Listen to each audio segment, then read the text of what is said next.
Hey, church family. I'm sitting here in front of Tropical Park and it's closed. In fact, there's a lot of things that are closed.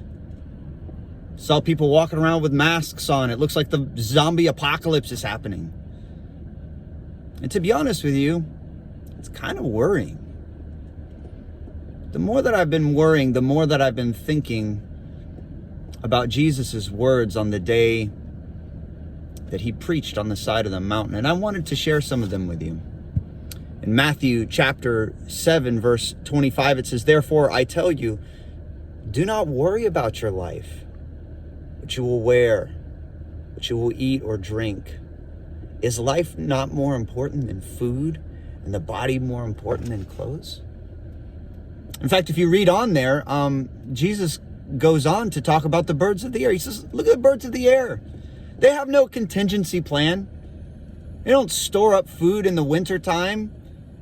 You know, they don't have an emergency fund, but yet God takes care of them and they don't worry.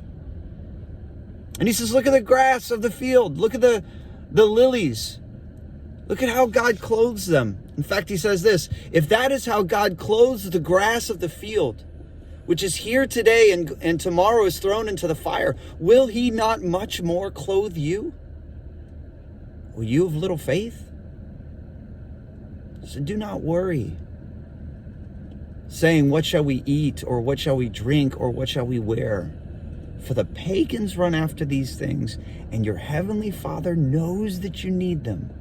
God knows what we need. God knows we're in the middle of this crisis. But seek first his kingdom and his righteousness, and all these things will be given to you as well. Church, let me ask you a question. Do you really believe this? I mean, it's like, yeah, I believe in God. But do you really believe this? Seek first his kingdom and his righteousness. At the end of the day, how much time have we spent listening to the news or on Netflix versus how much time have we spent with God?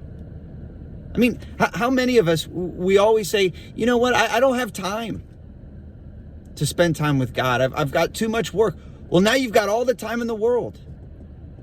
Maybe we should start seeing this as an opportunity to get closer to God than we ever imagined possible.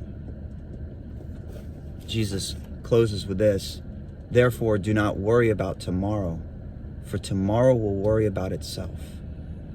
Each day has enough trouble of its own. Pulse Miami Church, this is an opportunity for us to get close to God. Let's take this opportunity. Let's be the salt and light of the earth. Let's be the only calm in the middle of the storm because we have Jesus. I want to remind you, this Sunday, Facebook Live, Instagram Live at 11 a.m., we're going to have another lesson on Lazarus, and it should be really, really good. So we'll see you there. God bless you. Stay safe, and don't worry.